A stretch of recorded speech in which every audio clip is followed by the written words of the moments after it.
सत्य विरोधी। सनातन पर प्रहार हुआ, कुछ पल को अंधकार हुआ, त्रिलोकों से उठे हुंकार, तोहरे भक्तों की यही पुकार।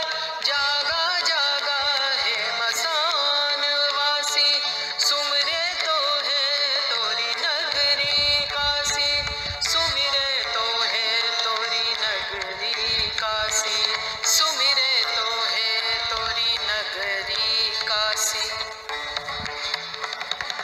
फिर मैं एक हृदय में जागा, नव सृजन फिर करने लगा, सत्य का फिर परचम लहराया, स्वर्ण युग को फिर वापस लाया, स्वर्ण युग को फिर वापस लाया, स्वर्ण युग को फिर वापस लाया। काल के परे आदि गुरु शिव की चेतना से प्रकाशित शाश्वत सनातन नगरी काशी। काशी का सबसे प्रमुख केंद्र है श्री काशी विश्वनाथ मंदिर। 12 ज्योतिर्लिंगों में से एक काशी विश्वेश्वर के दर्शन करने हर वर्ष करोड़ों श्रद्धालु विश्व के कोने कोने से काशी आते हैं। 12वीं शताब्दी में जब सनातन संस्कृति का सूर्य अपने चरमोत्कर्ष पर था, तब सर्वप्रथम कुछ आतताइयों की कुदृष्टि काशी पर पड़ी और काल के वज्र को स्वयं महाकाल को भी झेलना पड़ा। परंतु इस रक्त रंजित काल में भी अदम्य आस्थावानों ने काशी विश्वनाथ मंदिर की ज्योति को अखंड बनाए रखा, जिसमें सबसे प्रमुख भूमिका निभाई इंदौर की महारानी अहिल्या बाई होलकर ने, जिन्होंने 1777 में श्री काशी विश्वनाथ मंदिर का भव्य निर्माण कराया। महाराजा रणजीत सिंह ने 1835 में मंदिर के शिखर को स्वर्ण मंडित करवाया। अपने नए मंदिर में प्रतिष्ठित बाबा विश्वनाथ पुनः पूरे विश्व से अपने भक्तों को आकर्षित करने लगे। समय के साथ श्रद्धालुओं के जन सैलाब के समक्ष काशी की गलियां संकरी पड़ने लगी। प्राचीन मंदिर अतिक्रमण में छिपते चले गए और बाबा विश्वनाथ का दर्शन भक्तों के लिए दुर्गम होता चला गया। 1916 में जब महात्मा गांधी काशी विश्वनाथ का दर्शन करने आए, तो इस क्षेत्र को देखकर उनका मन बहुत व्यथित हुआ। काशी हिंदू विश्वविद्यालय में अपने वक्तव्य में अपनी इस पीड़ा को व्यक्त करने से वो अपने आप को रोक नहीं पाए। प्रधानमंत्री नरेंद्र मोदी ने काशी का जनप्रतिनिधि बनने के बाद अपने परिश्रम की पराकाष्ठा और दृढ़ इच्छा शक्ति से काशी के सर्वांगीण, सर्वस्पर्शी और सर्वसमावेशी विकास की अभूतपूर्व यात्रा प्रारंभ की।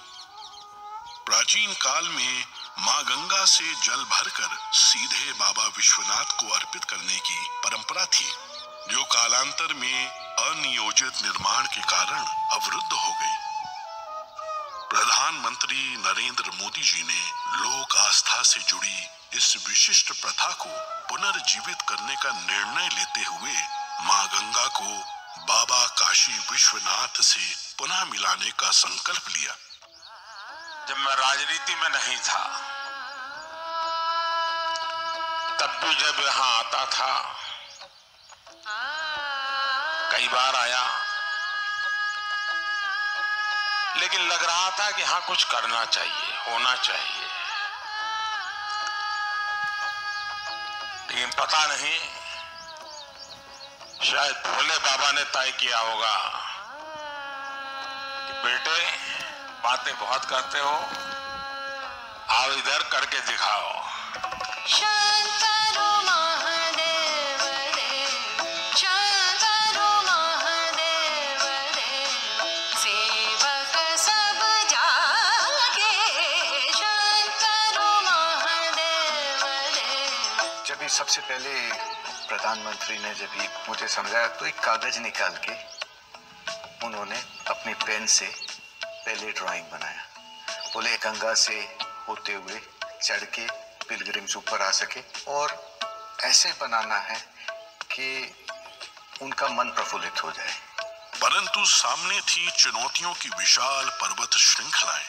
5 लाख स्क्वायर फीट में विस्तारित काशी विश्वनाथ धाम परियोजना को बनाने के लिए आवश्यक था 1000 से ज्यादा भवन मालिकों को स्थानांतरण के लिए सम्मान पूर्वक सहमत कराना, अतिक्रमित मंदिरों को मुक्त कराना, सघन आबादी के बीच जर्जर हो चुके प्राचीन मंदिरों को बचाते हुए संक्षिप्त समय में नव निर्माण कराना।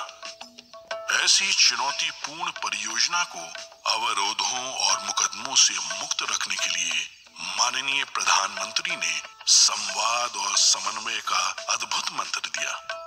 उनकी इस दूरदृष्टि से बाबा का धाम तेजी से अपनी पूर्णता की ओर बढ़ने लगा।